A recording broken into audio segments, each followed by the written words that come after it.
되겠습니다. 자, 그럼 먼저 폐해졌다라는 말씀. 밑에 거.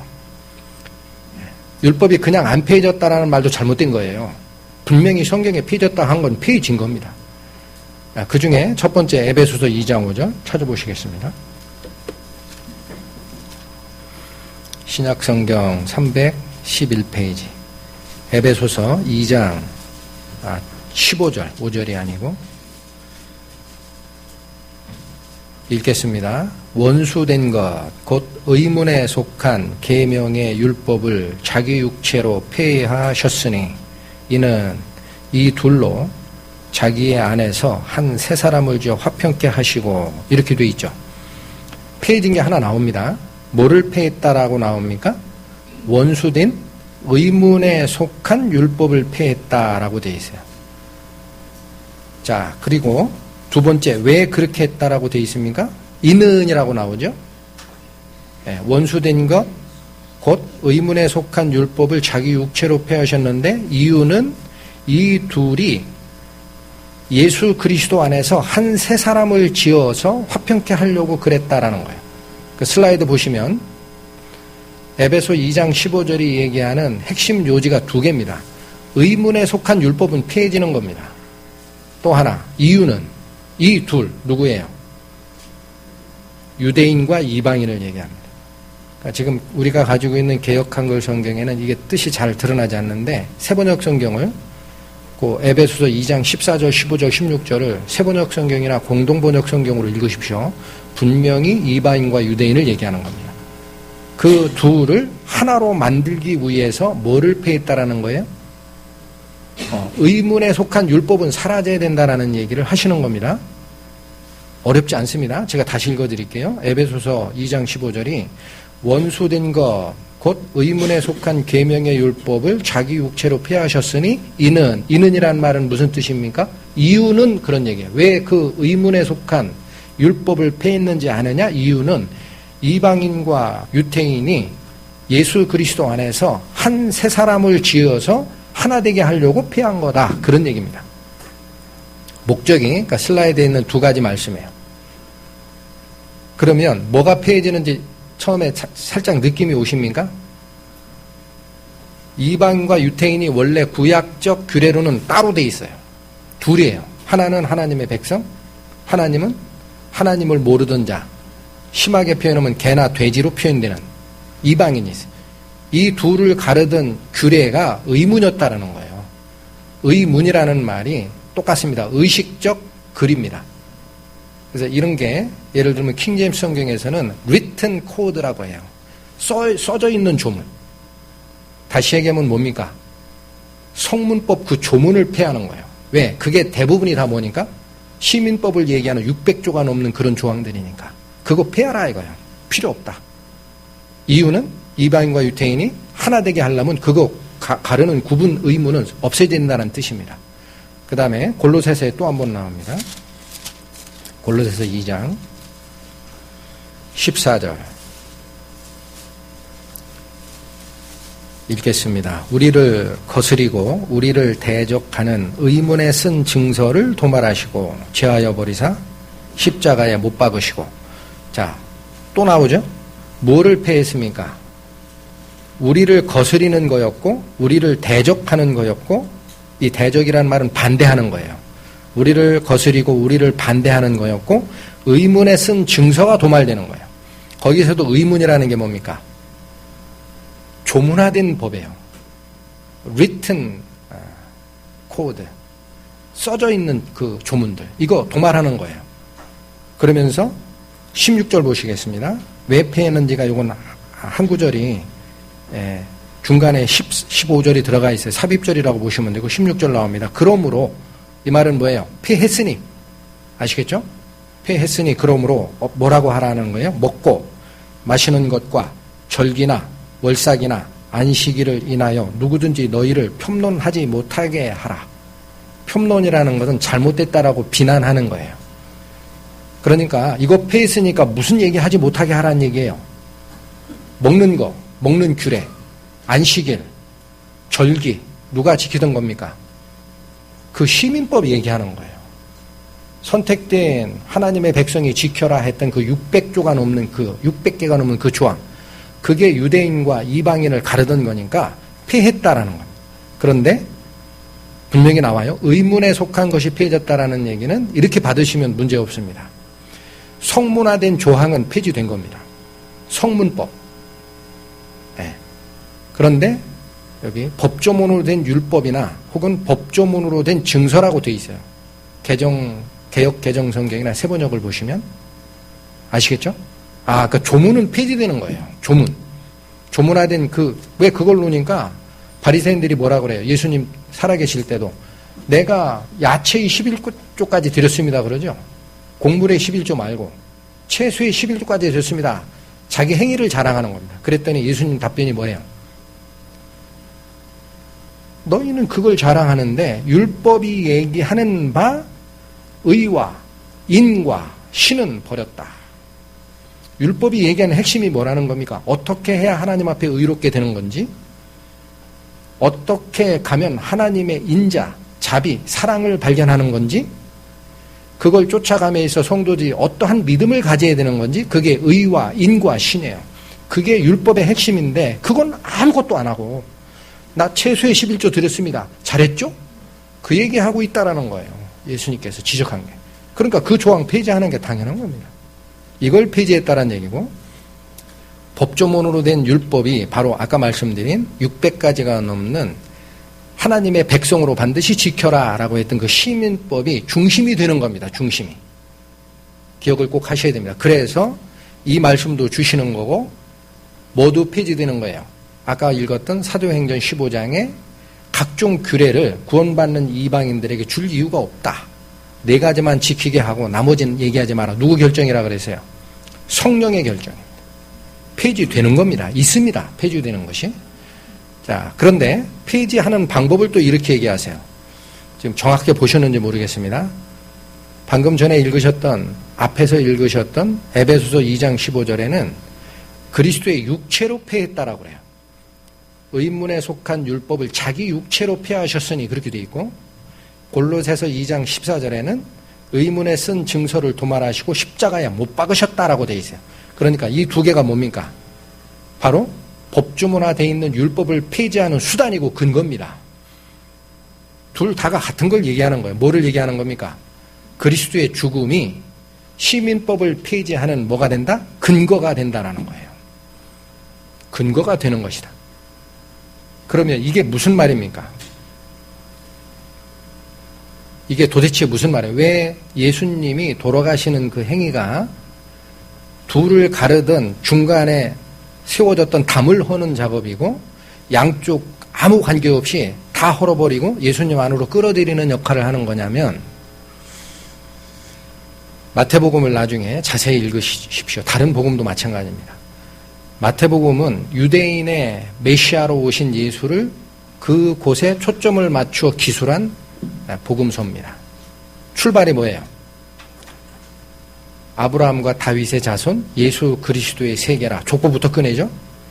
동방박사가 와서 말하는 말이 뭡니까? 유대인의 왕으로 난 자가 누구냐? 유대인 얘기를 하죠. 그 다음에 예수님도 사역하는 과정에 뭐라고 하느냐? 12사도를 불러서 전도여행을 보내실 때 한 말씀이 있습니다.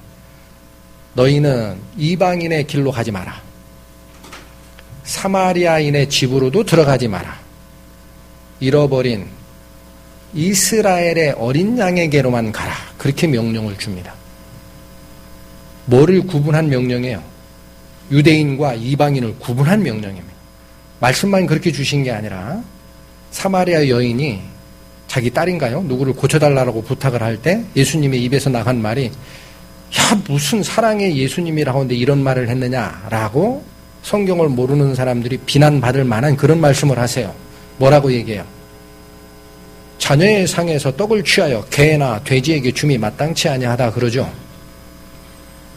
예수님이 무엇으로 사역하시는 과정이 있었습니까? 유대인의 왕으로, 유대인의 메시아로만 사역을 하는 과정이 있어요. 왜 그렇게 해야 되느냐? 구약이 그렇게 구분을 했거든요. 성경이 한번 정한 것은 마음대로 폐하는 게 아니에요. 그렇게 오시는 겁니다. 하나님이 그렇게 얘기를 하셨으니까. 그런데 참 굉장한 일이 나요. 유대인의 왕, 유대인의 메시아, 구약에 약속된 그분이 오셨는데 이스라엘 백성이 이분을 알아요? 몰라요? 영의 눈이 멀어가지고 오히려 신성모독했다. 어떻게 자기를 하나님이라고 하느냐. 저건 죽어 마땅할 자다 해서 십자가에 잡아 죽이죠.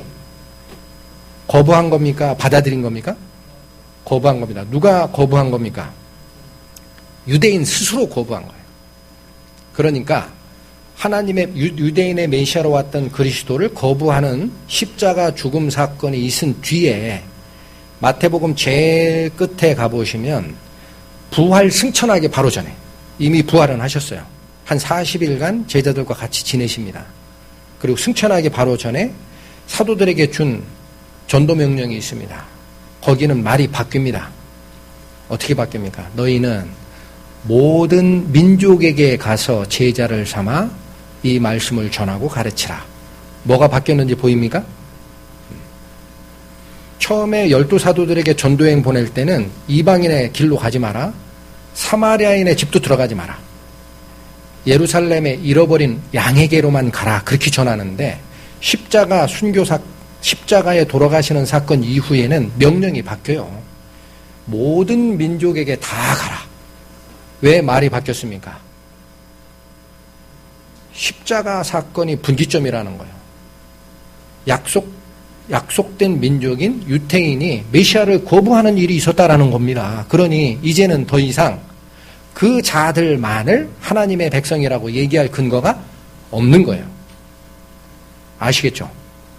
그러니까 그 시민법이 폐지되는 근거가 뭐라고 그래요? 자기 육체로 폐하셨다, 십자가에 못 박았다라는 얘기를 하는 것이 중심된 법조문화된 그 계명이 바로 시민법을 얘기하는 거구나. 이상 없습니다. 그걸 폐지하시는 거예요. 자, 이제 반대로 이젠 폐지할 수 없다라는 말씀 중에 예수님 하신 말씀은 너무나 명백하니까 지금 갈라디아서를 썼던 사도이신 사도 바울이 로마서를 기록한 기자입니다. 근데 거기 3장 31절에 슬라이드 보시면 말씀이 나와요. 그런즉 우리가 믿음으로 말미암아 율법을 폐하느뇨? 그럴 수 없느니라. 도리어 율법을 굳게 세우느니라. 이 말씀을 주셨죠. 그럼 율법 폐해진다는 얘기입니까? 안 폐해진다는 얘기입니까? 어렵죠. 아까 분명히 에베소서와 골로새서도 사도 바울이 쓰신 서신이에요. 이쪽 사도가 쓰시고 이쪽 사도가 썼으면 서로 신앙이 달랐겠지. 너무 편하죠. 지금 얘기하는 율법 문제는 예수께서 얘기하신 마태복음 빼고는 전부 사도 바울 얘기예요. 한 사람 입에서 나가는 겁니다. 그런데 에베소서 골로새서에서 폐해졌다. 의문에 속한 율법 조문이 폐해졌다라는 얘기를 하신 분이 로마서에서는 뭐라고 얘기했냐. 율법 절대 폐해지지 않는다라고 그래요. 자, 결코 지금 결코란 말은 제가 낱말을 집어넣습니다. 우리말 성경에는 그럴 수 없느냐라고 돼 있어요. 자, 그런데 세번역 성경에는 결코가 들어가요. 근데 그게 맞아요. 요 낱말을 얘기하는 헬라어 원문은 게노이토라는 단어를 쓰는데 자꾸 제가 영어를 써 죄송합니다. 요 영어로 그대로 번역하면 메라는 것은 never라는 거예요. 결코라는 뜻이에요. 메노이토라는 것은 may it become 그렇게 되는 가능성을 얘기합니다. never 그렇게 될 가능성이 never다 이거예요. 절대 그럴 수 없다. 세번역에는 결코 그렇게 될 수 없다라고 돼 있는데 제가 생각하기에 그런 일은 발생할 수 없다라는 게 정확한 해석이에요. 율법을 폐하는 일은 그런 일은 발생할 수 없어. 절대 안 되는 얘기야. 그런 얘기 하지 마. 그런 얘기. 그럼 여기 우리가 생각할 게 있어요. 아까 분명히 에베소서 2장과 골로새서 2장에 얘기하셨던 조문화된 율법이 폐해지는 게 있죠. 그대로 받으셔야 됩니다. 그거 폐지된 거예요. 그거 이해 못하는 베드로까지 성령의 감화로 환상을 3번이나 주시고 가르지 않았다. 라고 출발해서 예루살렘 총회를 열게 하시고 다 폐하는 겁니다. 시민법은. 근데 여기서 얘기하는 그럼 이 율법, 폐해지지 않는다. 이 율법이 뭐냐 이거예요. 이게 뭐냐. 자, 제가 궁금해서 찾아봤어요. 그러니까 이것도 역시 헬라어로는 노모스라는 단어를 씁니다. 근데 이 말이 다른 말은 아니에요. 그냥 율법이란 뜻이에요. 율법이란 뜻이에요. 근데 헬라어 성경에 들어가서 근원을 쭉 팠더니 신성한 법이라는 뜻이 있어요. 이 말은 하나님에 속한 법이라는 얘기고 또 한쪽에는 계율이라는 뜻도 있습니다. 그러니까 사도 바울이 로마서 3장에서 절대 폐하는 일은 일어나지 않는다 라고 했던 그 율법은 하나님에게 속한 원칙으로서의 법이나 계율은 절대 폐해지지 않는다라는 뜻입니다. 뭐는 폐해져도, 조문화된 그 문장은 폐해져도. 구분이 가능하시겠습니까? 불을 빨간색 폐할 수 없다라는 말씀과 파란색 폐했다라는 말씀이 성경 자체가 서로 모순되는 것 같아서 사람들은 그러니까 자꾸 객관식으로 시험 보시는 게 문제인 것 같아. 둘 중에 하나를 선택, 하나를 버리려고 한다고. 그게 아니고 조용히 기도하고 성경 말씀으로 쫓아 들어가 보면 폐해지는 게 분명히 드러나요. 조문화된 그 율법, 이방인과 유대인을 가르던 둘 사이를 가르던 담을 허시는 거예요. 그런데 그걸 폐했다라고 기록하신 사도 바울이 쓰신 로마서에 보면 폐해지지 않는 하나님의 법이 있다는 겁니다. 그러니까 아까 갈라디아서 6장에도 뭐라 그래요? 할례를 주장하는 그 자들이 자기 스스로도 율법은 지키지 않고 외형적 할례만 주장한다라고 얘기를 하신 거죠. 아시겠죠? 폐해지지 아니하는 하나님의 원칙적 법이 있다는 거예요. 그래서 여기도 시간 관계상 구약의 에레미야 31장 31절에 가보시면 이 말씀을 주십니다. 나 여호와가 말하노라. 보라, 날이 이르리니 내가 이스라엘 집과 유다 집에 새 언약을 세우리라. 무슨 말씀 하시는지 알겠죠? 새 약속이 간다라는 거예요. 옛날 거 말고, 구약 말고. 요 새 약속이 뭐냐? 바로 밑절에 나옵니다. 32절에 나 여호와가 말하노라. 그러나 그날 후에, 즉 새 언약을 세우는 날 후에 내가 이스라엘 집에 세울 언약은 이러하니 곧 내가 나의 법을 그들의 속에 두며. 나의 법, 어느 법? 하나님의 법. 아까 제가 증거해드렸던 신성한 법, 그분의 계율을 어디에 둔다고요? 우리들 속, 백성들 속에 둔다라는 거예요. 조문화시키는 게 아니고 너희 속에 두며 그 마음에 기록하여. 그렇죠. 두 번 나왔어요. 그 속이 어딘지 아느냐? 백성된 사람들의 마음 속에 기록할 것이다. 그러면서 나는 그들의 하나님이 되고 그들은 내 백성이 될 것이라. 이게 새로운 약속을 받은 우리 신약 성도들이 잊어버리면 안 되는 말씀입니다. 하나님의 계율이 폐지되는 것이 아니고 어디에 존재해요? 이 마음 속에 두시는 거예요. 그러니까 율법 폐지되는 게 아니라고 사도 바울이 로마서 3장에 그렇게 얘기하시잖아요. 믿음으로 율법 폐지하느냐? 그런 일은 절대 발생할 수 없다. 아예 헬라어로 never may it become me genoito. 절대 그런 일은 발생할 수 없다. 하나님의 법은 폐지는 게 아니다. 그 말이 이 말이에요. 새 언약 하에서도 뭐가 있다?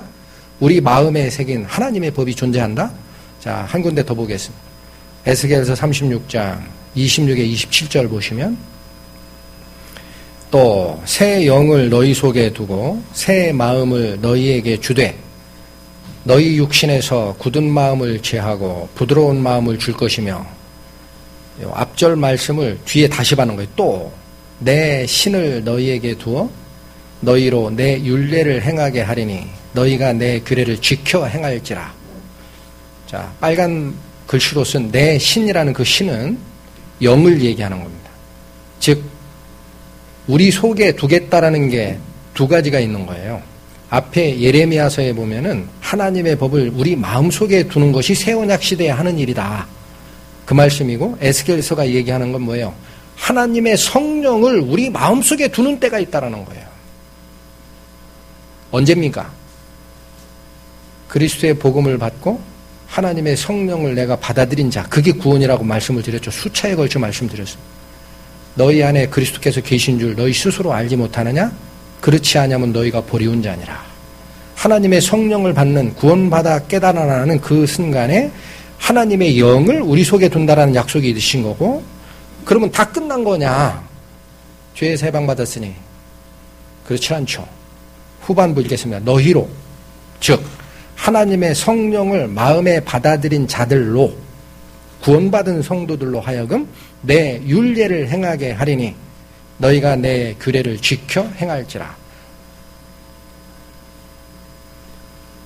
하나님의 법이 조문화되어 있는 법은 폐지가 됐습니다. 왜? 구약에 속한 거기 때문에. 그게 문제가 생겼어요.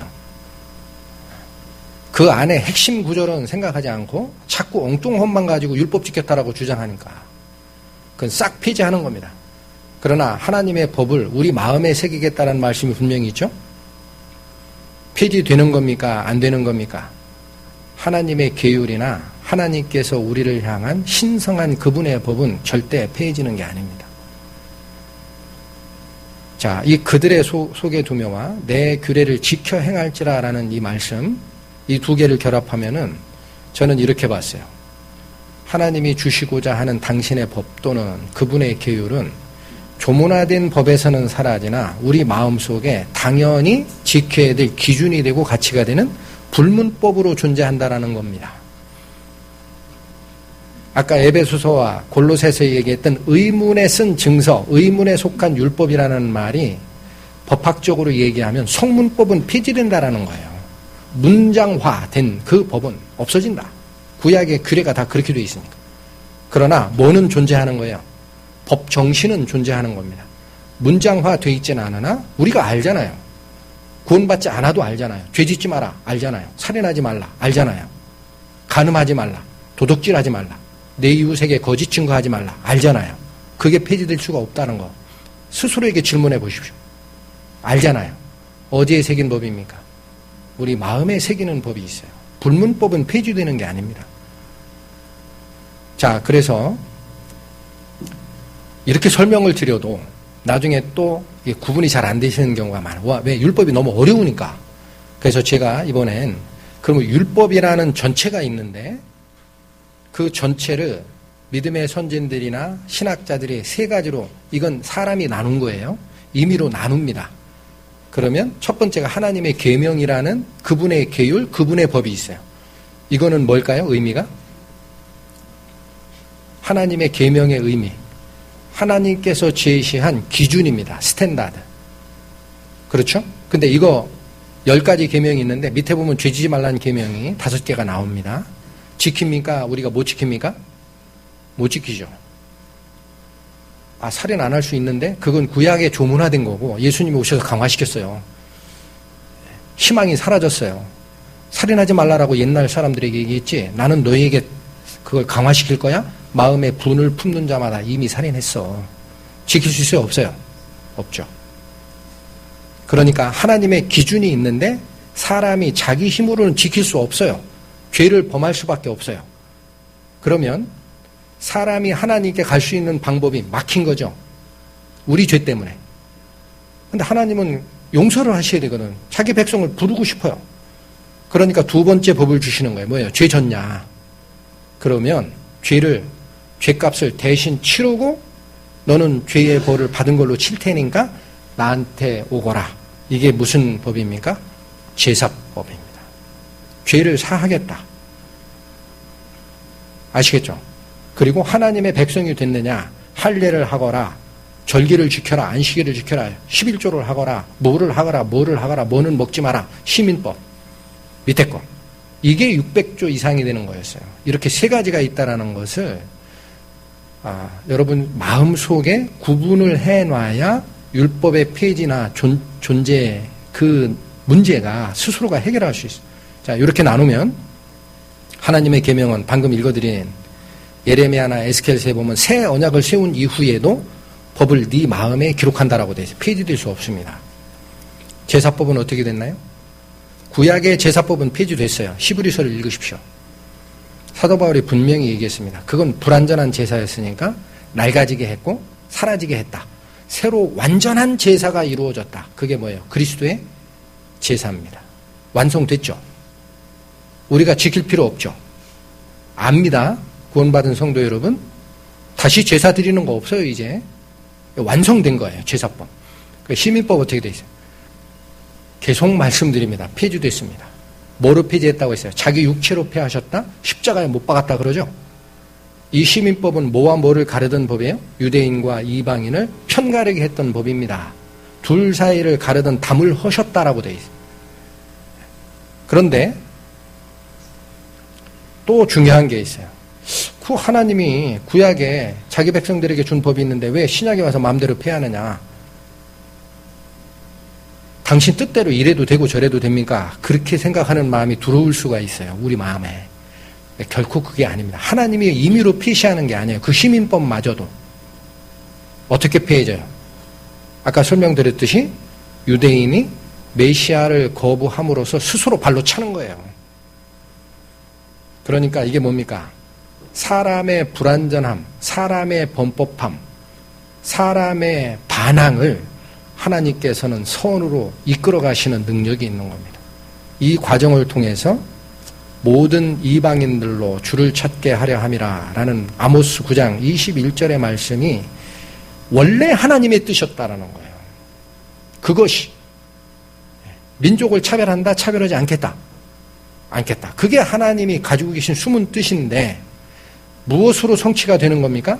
사람이 영적 눈이 멀었을 때 자기의 구세주로 오신 예수님을 거부하는 그 거부의 반항의 그 행위, 잘못된 행위를 하나님이 이용하셔서 하나님의 원래 숨어있는 뜻을 완성하시는 겁니다. 그러니까 저는 전에도 자꾸 율법을 얘기할 때 율법은 하나도 폐지되는 거 아니다라고 얘기를 드린 적이 있어요. 왜냐? 이것도 완성한 거예요, 사실은. 그렇게 보면. 원래 숨어있는 뜻은 이방인과 유대인을 구분하는 게 하나님의 뜻이 아니었어요. 아시겠죠? 그래서 모든 율법은 완성되는 거다라고 얘기를 하는 겁니다. 그러나 자꾸 그렇게 얘기하니까 에베소서 2장이나 골로새서 2장의 말씀을 가지고 율법 폐한다고 하는데 황영재는 왜 자꾸 아니라고 하느냐? 그렇게 생각하시는 분들이 있어서 지금 오늘은 분명하게 말씀드리는 겁니다. 조문화된 그 법은 폐지되는 게 있습니다. 아시겠죠? 자, 그래서 율법, 아까 제가 여기 잠깐 돌아가시면 맨 위에 있는 하나님의 계명은 우리 마음속에 내 법을 너희의 마음에 두겠다라고 했고 내 영을 너희에게 주어 내 율례를 지키고 행하게 하게 하겠다라고 돼 있어요. 이게 굉장한 약속이에요. 왜 이제는 하나님의 율례를 우리가 행할 수 있습니까? 영을 주셨기 때문에. 에스겔서에 나오는 말씀이 그 말입니다. 내 영을 네 속에 두고 너로 내 율법과 계율을 지켜 행하게 하리라.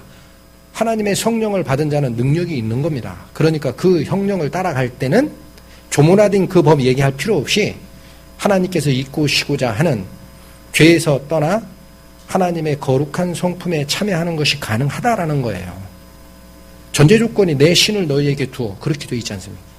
그러니까 이거 폐지되지 않는다라는 건데 이거 조금 더 보시겠어요. 하나님의 계명 자꾸 폐지됐다는 얘기를 또 은연중에 하는 경우가 있어요. 십계명 폐지됐다. 은연중에 합니다. 우리 버릇. 그러니까 생각을 깊이 안 하면 입버릇이 그렇게 나가요. 그래서 이거 조금 더 살펴볼 거예요. 진리라고 표현되는 성경 말씀이 있어요. 진리. 이 말이 뭐예요? 변할 수 없는 이치입니다. 그럼 진리는 중간에 폐지됩니까? 영원히 존재하는 것이 맞습니까? 영원히 존재하는 것. 첫 번째, 요한복음 17장 17절에 가보시면 아버지의 말씀은 진리니이다. 첫 번째 진리가 나와요. 두 번째, 요한복음 14장 6절에 가보면 예수님께서 말씀하시기를 나는 길이요, 진리요, 생명이라 그래요. 그러니까 예수님이 진리입니다.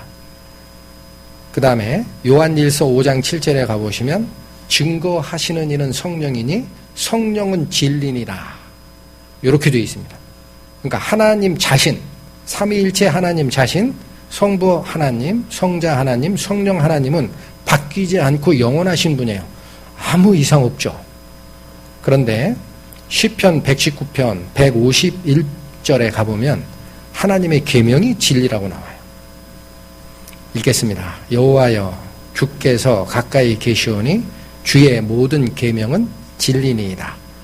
폐지되는 속성을 가진 겁니까? 영원히 존재하는 속성을 가진 겁니까? 계명은 성문화된 조문은 사라진 것처럼 보이나 영원히 존재하는 겁니다. 자, 조금 더 볼게요. 그럼 하나님의 십계명 세 가지로 이것도 나눌 수 있어요. 1, 2, 3계명이 있어요. 나 이외에 다른 신을 두지 마라. 두 번째, 어떤 형상을 만들지 말고 거기에 절하지도 말라. 세 번째, 내 이름을 망령되이 일컫지 마라. 이게 하나님을 섬기는 계명입니다. 1, 2, 3계명. 네 번째 계명이 뭐가 나갑니까? 안식일을 기억하여 거룩히 지키라라는 명령이 나가죠. 요 네 번째 안식 계명은요, 사람과 하나님 사이의 관계에 대한 계명입니다. 설명을 드릴 거예요. 그다음에 사람 사이의 계명이 6개가 있죠. 근데 첫 번째, 부모를 공경하라라는 것은 하라라는 명령이고 그 밑에는 하지 말라가 5개가 나와요. 부모를 공경하라, 하라는 명령, 하지 말라는 명령 나옵니다. 살인하지 말라, 간음하지 말라, 도적질하지 말라, 내 이웃에게 거짓 증거하지 말라, 내 이웃의 소유를 탐하지 말라. 구분을 하실 수 있어야 돼요. 그런데 자 보시겠습니다. 사람 사이에 내가 뭔가를 하지 말아야 되는 거 뭐예요? 죄 짓지 말란 얘기죠.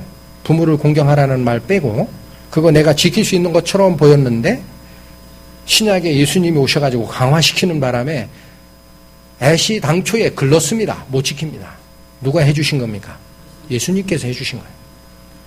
예수님께서 우리를 대신하여 돌아가심에 죄를 범할 수 없는 자의 죄값을 지고 가신 거예요. 그러니까 내가 갚을 법이 죄값이 없어요. 이게 바로 내 이웃을 내 몸과 같이 사랑하라 하신 그 계명을 예수님이 십자가에 돌아가심으로 완성하신 것이고 신약시대에는 이 계명이 뭐로 바뀌어집니까? 새 계명으로 바뀝니다. 성령을 받은 형제 너희는 서로 사랑하라. 반드시 사랑해야 된다. 왜? 이 편도 성령을 받았고 저 편도 성령을 받았지 않느냐. 네 안에 살아계신 그리스도를 모르느냐. 서로 사랑하라. 반드시 쫓아가야 되는 새 계명으로 바뀌어 있어요. 그 다음 안식계명. 10계명이 사라지지 않는다라고 하니까 가끔 이 질문 하시는 분들이 있어요. 안식계명 우리 안식일 지켜야 되느냐. 안식계명의 핵심이 뭡니까? 안식계명이 안식하지 않는 자는 하나님께 올 수 없다라는 하나님 사람과 하나님 사이의 관계 계명이라고 그랬어요. 제가 무슨 말이냐? 하나님께서 6일간 세상을 창조하시고 7일째 쉬셨죠. 완성은 6일에 하신 거예요. 7일째 하나님께서 7일째 쉬셨으니 너희도 7일째 안식하라. 그렇게 되어 있어요. 안식일이 출발하는 근원이. 그런데 하나님이 지금 안식하시나요? 못하시나요? 하나님이 지금 안식하십니까? 못하십니까? 못합니다. 예수님이 얘기하셨잖아요. 내 아버지가 지금까지 일하시니 나도 일한다. 하나님이 왜 다시 일을 시작하신 거죠? 세상에 죄가 들어오기 때문에 아담에게 준 그 명령을 아담과 하와가 어기면서 세상에 죄가 들어오기 때문에 안식을 못 하시는 거예요. 이 죄를 없이 하시려고 그의 아들을 세상에 보냈다라고 돼 있어요. 일을 하셔야 돼요, 다시. 그러니까 사람과 하나님 사이의 관계 계명인 안식 계명은 무슨 얘기를 하는 거예요? 죄가 있어 죄의 짐에서 벗어나지 못한 자는 하나님 앞에 쉴 수 없는 자입니다. 그래서 뭐라 그래요? 예수님께서 죄의 짐을 우리를 위해 대신 지고 갔으니까 이걸 믿고 받아들인 구원받은 성도는 죄의 짐에서 벗었습니까? 벗지 못했습니까? 벗었습니다. 그게 우리에게 자유를 주셨다는 거예요. 그러니까 구원받은 자는 내가 안식일을 형식적으로 지키는 그런 얘기가 아니라 하나님 앞에 나는 죄의 짐에 대해서 놓였으니 하나님 앞으로 갈 수 있습니다라는 죄의 짐에서 풀어지는 그 안식이 완성이 된 겁니다. 우리 성도들에게. 예수 그리스도께서 하신 일이 드러나요. 어디서부터 어디까지 하신 겁니까? 어디서부터 어디까지? 하나님께 가려면 죄짐을 벗어야 된다라는 네 번째 계명부터 나머지 죄 짓지 말라라는 기본 계명까지도 예수님의 죽으심으로 다 완성하신 겁니다. 지금도 안식일 지키라고 하는 안식교가 이 안식의 계명이 무슨 의미를 얘기하는지를 모르기 때문에 지금도 형식적으로 지키는 거예요. 그 형식 폐지된 겁니다. 아까 얘기했어요. 예수님이 안식을 어긴다고 율법사와 바리새인들이 얘기할 때 예수님이 하신 말씀이에요. 인자는 안식일의 주인이니라. 그런 말씀을. 내가 바로 안식의 주인이다. 왜 예수님이 안식일의 주인이에요? 예수님을 통하지 않고는 죄짐에서 안식할 수 없으니까. 그게 핵심이다라는 거예요. 이거 지키라는 얘기 아닙니다. 네 번째 계명. 그러면 하나님을 섬기는 이 세 계명, 이게 뭡니까? 이것이 바로 신명기 6장 5절에 나오는 마음을 다하고 성품을 다하고 힘을 다하여 내 하나님 여호와를 사랑하라라는 그 계명이에요. 그 세 가지가. 그런데 신명기에는 마음을 다하고, 자, 세 가지 나오죠. 마음을 다하고 성품을 다하고 힘을 다하라라고 나오는데, 마태복음에 예수님께서 정리할 때는 마음을 다하고 성품이란 말 대신에 목숨을 다하라까지 나와요. 아시겠죠? 이게 성품을 다하라는 말씀이 바뀝니다. 나중에 마가복음 혹시 가보시면 신명기에 있는 마음을 다하고 성품을 다하고 힘을 다하라에 목숨을 다하라가 추가돼서 4개를 얘기해요. 어찌됐든 하나님을 섬기는 계명, 마음을 다하고 목숨을 다하고 힘을 다하여 여호와 하나님을 사랑하라라는 계명, 이 계명은 예수님이 이루어 주셨습니까? 이루어 주신 것은 아닙니까? 자, 제가 분해하는 이유가 있어요. 십계명을. 예수님이 율법의 완성이고 계명을 이루셨다라고 생각하면 그냥 우리는 통째로 10개 다 이루어 주신 줄 알아요. 잘 생각하셔야 됩니다. 하나님을 목숨을 다하여 사랑하라는 이 계명이, 보세요. 하나님을 사랑하라라는 첫 번째 계명과 내 이웃을 내 몸과 같이 사랑하라는 두 번째 계명으로 묶여 있죠. 신약에서는 10개를 얘기하지 않습니다. 이제 그거 자꾸 조문화된 거니까 2개로 얘기하는데, 이 중에 예수님께서 완성하신 것은 내 이웃을 내 몸과 같이 사랑하라, 그 다음에 안식일에 관련된 계명, 죄의 짐에서 놓이는 자만이 하나님께 갈 수 있다라는 그거 완성하신 거예요. 두 번째. 그런데 첫 번째 계명을 완성하셨다면 우리가 노력하든 안 하든 하나님을 내 목숨을 다하여 사랑하는 것이 이루어진 거죠. 그러면 구원받은 성도가 잘못되고 타락하는 일이 발생하면 안 되는 겁니다. 맞죠? 깊이 생각하셔야 됩니다. 그 계명까지, 하나님을 섬기는 계명까지 예수님의 십자가 사역에서 다 끝난 거라면, 예수님이 해주셨는데 우리가 하나님을 목숨을 다하여 사랑하는 것이 끝났죠. 그러면 왜 실족을 합니까? 하나님을 버리는 일이 왜 생깁니까? 아니다라는 겁니다. 우리가 반드시 마음에 새겨야 되는 것이, 조문화된 거 생각할 필요 없어요. 예수님이 얘기하셨던 하나님을 네가 할 수 있는 목숨과 힘과 뭐를 다하여 섬겨라, 사랑하라. 그 계명은 우리가 쫓아가야 하는 목적 계명인 겁니다. 그걸 완성해 주시는 게 아니에요. 그걸 할 수 있도록 뭐를 주시는 거예요? 밑에 거를 다 완성하시고 성령을 주시는 겁니다. 이제는 네가 이 말씀을 쫓으면 하나님을 사랑하는 일도 가능하고, 네가 그 사랑을 받았으니 형제를 동일하게 사랑하는 것도 가능하다. 할 일이 있는 거예요. 자, 그래서 요한 1서를 집에 가서 또 한번 읽어보십시오. 거기 가보면은요, 계명에 2가지 내용을 분명하게 얘기를 합니다. 하나로 얘기하시는 적이 없어요. 요한 1서에. 자, 무슨 말이냐면, 하나님을 사랑하라라는 말씀과 내 이웃을 내 몸과 같이 사랑하라라는 이 말씀이 사도 바울이 쓰신 서신서에 가보면은 내 이웃을 내 몸과 같이 사랑하라 하신 이 안에 모든 계명이 들어가 있고 예수님이 사랑으로 완성하셨다, 그렇게 돼 있어요. 그래서 우리가 착각할 수 있는 게, 사람이 지켜야 될 그 두 번째 계명과 목숨을 다하고 뜻을 다하여 하나님을 사랑하라라는 이 첫 번째 계명이 예수님이 다 이루어 주신 걸로 이해하기가 쉽습니다. 그런데 그게 아닙니다. 사도 바울이 말씀하신 건 뭐예요? 요 밑에 거, 사람이 할 수 없는 거를 이루어 주시는 거예요. 그러니까 예수님이 분명하게 얘기하죠. 네 마음을 다하고 목숨을 다하고 뜻을 다하여 하나님을 사랑하라 하셨으니 이것이 크고 첫째 되는 계명이요, 내 이웃을 내 몸과 같이 사랑하라 하신 것이 둘째 계명이라. 이 둘이 온 율법과 선지자의 뭐라? 강령이니라.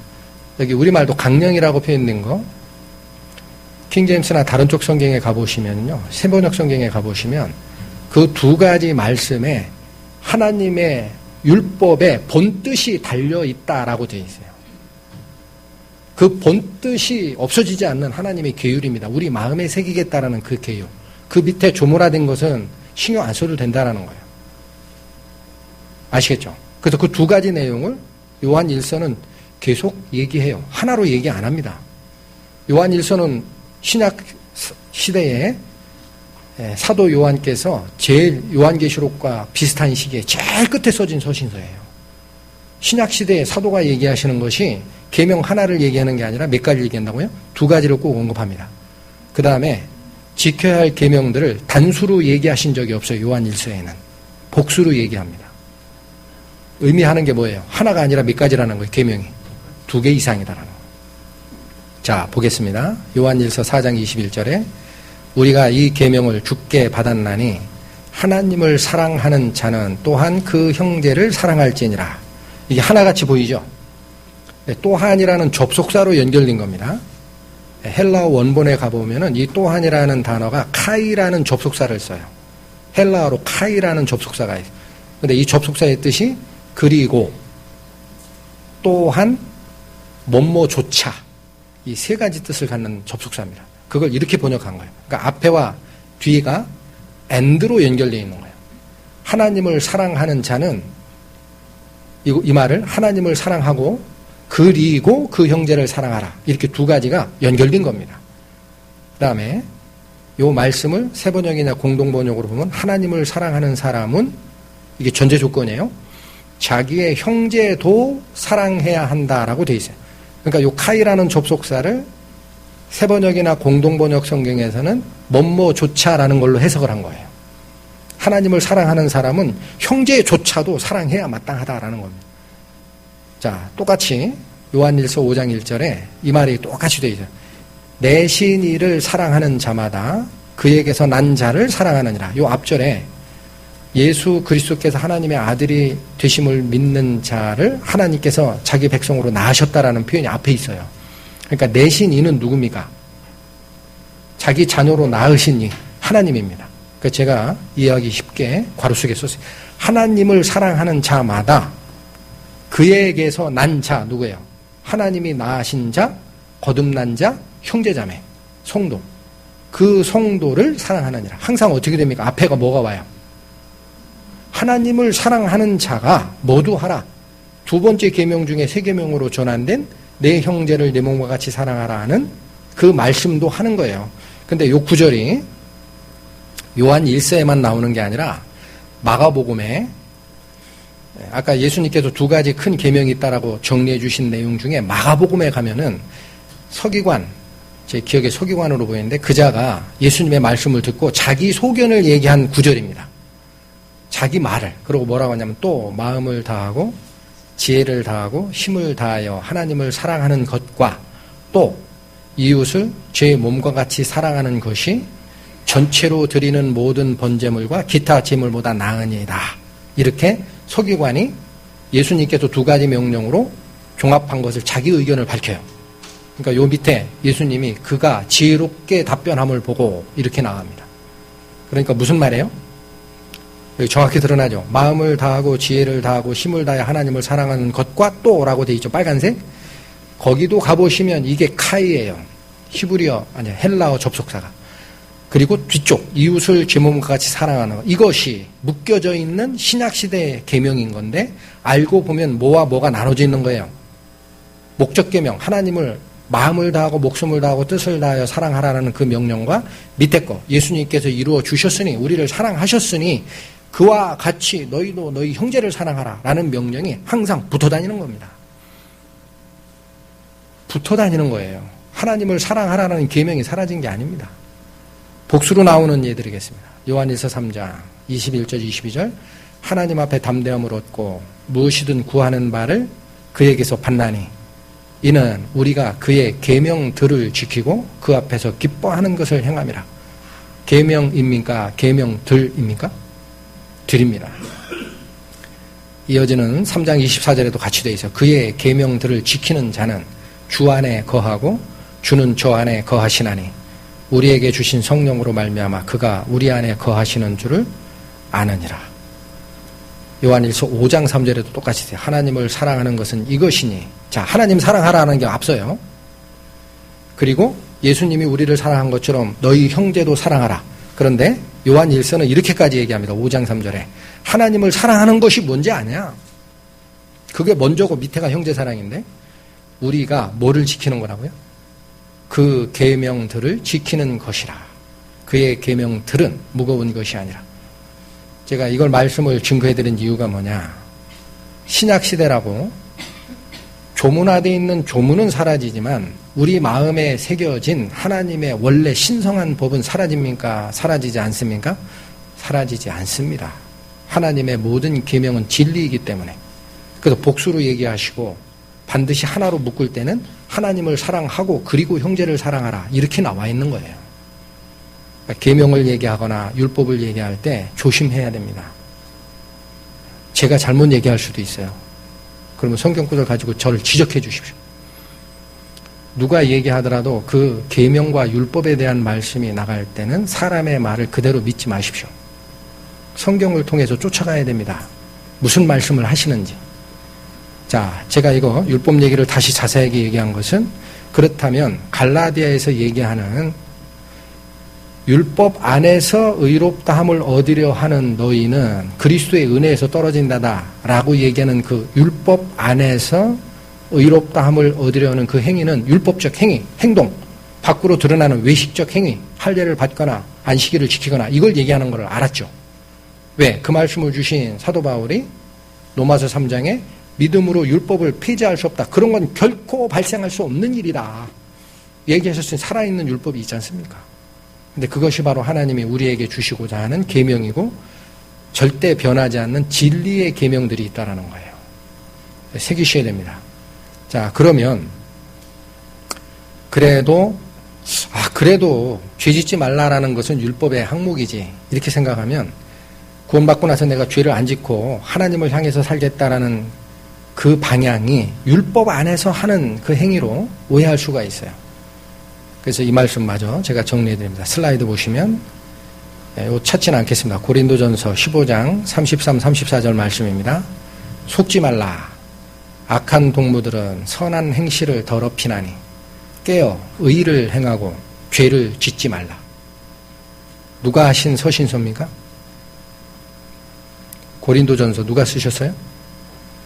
사도 바울이 쓰셨어요. 갈라디아서 쓰신 그분이고 에베소서 쓰신 그분이고 골로새서 쓰신 그분입니다. 로마서 쓰신 그분이고 죄짓지 말라 그래요? 죄지라 그래요? 죄짓지 말라. 하나님을 알지 못하는 자가 있기로 내가 너희를 부끄럽게 하기위하여 말하노라. 자, 여기 조금 더 살필 겁니다. 깨어 의를 행하고 죄를 짓지 말라라고 되어 있죠. 이거 헬라어 원본을 쫓아가 보면 공동번역이나 새번역 성경의 해석이 더 정확해요. 거기 보면 이렇게 돼요. 정신을 똑바로 차리고 죄를 짓지 마십시오. 죄 짓지 말라라는 신약의 사도들의 말씀이 율법에서 놓였으니 대충 살라라는 말씀하고 맞아요? 정신 바짝 차리라라는 말씀입니까? 우리가 그런 말 하죠. 우리가 산업화 시대에 저도 살았으니까 시골에 있다가 서울 가는 사람한테 서울 갔다 온 사람들이 꼭 경계하는 말이죠. 서울 거기 가면은 눈 뜨고 코베 가는 세상이니까 정신 똑바로 차려? 그런 얘기 하죠. 이 말이 그 말입니다. 내가 구원받았다고 죄에서 자동적으로 멀어진다고 생각하지 말란 얘기예요. 눈 뜨고 코베 가는 일이 있다. 누가 삼킬 자를 찾아요? 마귀가 우는 사자와 같이 삼킬 자를 찾나니 항상 깨어있으라 그러잖아요. 정신 똑바로 차리고 죄짓지 말라라고 합니다. 누구 말씀입니까? 사도 바울 말씀. 자, 그 다음에 여기 하나님을 알지 못하는 자가 있기로 내가 너희를 부끄럽게 하기 위하여 말하노라. 이 말씀도 세번역 성경으로 바꾸면 이 말이에요. 내가 여러분을 부끄럽게 하려고 이 말을 합니다만 여러분 가운데서 더러는 하나님을 아는 지식이 없습니다. 뭘 경계하신 거죠? 구원받은 후에 정신 똑바로 차리고 죄에서 멀어지는 그 생각을 반드시 가지고 있어라. 그게 하나님을 아는 지식이란 얘기입니다. 다른 얘기하지 말고. 거기서 벗어나는 것은 정확하게 하나님이 우리에게 무엇을 원하시고 지키라 하시는지를 모르는 사람이다. 그 말 주신 거예요. 자, 이게 고린도 전서에 있는 말씀만이 아니라 한번 말씀이 나갔습니다. 디모데후서 2장 19절에도 하나님의 견고한 터를 얘기를 해요. 이것도 누구예요? 사도 바울이 하신 얘기입니다. 디모데에게. 하나님 안에서 나의 참 아들이라고 표현하는 디모데에게 쓰신 두 번째 편지에 이 말씀을 주시는 거예요. 하나님의 견고한 터는 섰으니 하나님의 변하지 않는 반석이 있다라는 거예요. 기초석이 있다. 거기에 인치심이 있다. 도장을 딱 찍어놓은 말씀이 있다. 두 말이 있다. 그 말은 바꾸라, 바꾸지 말라. 하나님이 도장 찍었으니 변화시키지 말라는 얘기예요. 두 마디가 있어요. 첫 번째, 주께서 자기 백성을 아신다. 이 글이 있어요. 하나님의 견고한 반석에 새겨진 두 말씀. 이게 뭡니까? 생명을 얻은 자는 이런 상태가 돼야 된다라는 생명의 도입니다. 우리가 구원받는 것도 조심해야 돼요. 내가 하나님을 안다라는 게 구원입니까? 아닙니까? 아닙니다. 하나님께서 나를 아신 바 되어야 하는 겁니다. 이 말이 그 말이에요. 주께서 자기 백성을 아셔야 된다. 네가 하나님을 안다라고 주장하는 것은 일방적 사랑. 그걸 영어로 one-side love라고 하죠. 우리말로 짝사랑이라고 합니다. 교류한 사랑이 아니라 한쪽에서만 사랑하는 거예요. 예수님이 경계하셨잖아요. 나더러 주여 주여 하는 자마다 다 천국에 갈 것이 아니니. 마지막에 뭐라고 말씀 주십니까? 내가 너를 도무지 알지 못한다 그러죠. 누가 버림받는 거예요? 자기가 예수님을 안다라고 주장하나 예수께서 모르는 자가 있다. 그게 짝사랑한 자입니다. 예수가 알아주신 상태가 되어야 구원이라는 말이에요. 이 첫 번째 말이. 두 번째 문장이 중요합니다. 주의 이름을 부르는 자마다 불의에서 떠날지어다. 이 두 문장이 기록되어 있다는 거예요. 두 번째 말은 뭐예요? 주의 이름을 부르는 자가 누굽니까?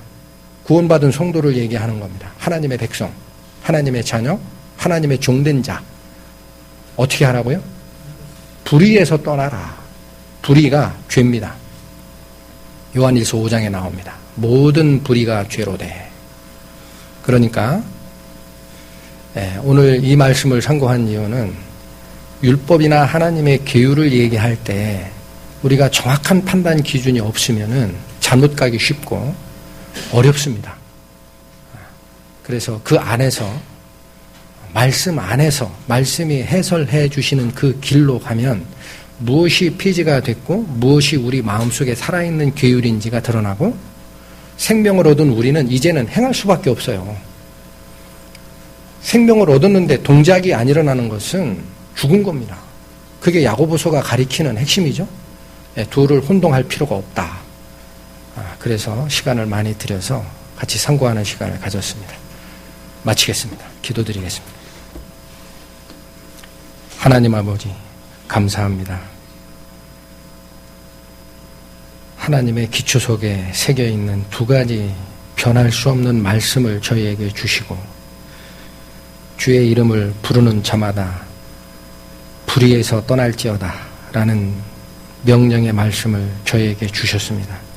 아무쪼록 저희가 주님께서 주신 그 생명의 성령의 힘을 힘입어서 죄에서 떠나 하나님의 신성한 성품에 참여하는 이 길을 포기하지 않고 달려가 그 끝에서 기다리는 주님의 영광을 저희 눈으로 확인할 수 있는 데까지 온전히 저희를 이끌어 주시기를 부탁드립니다.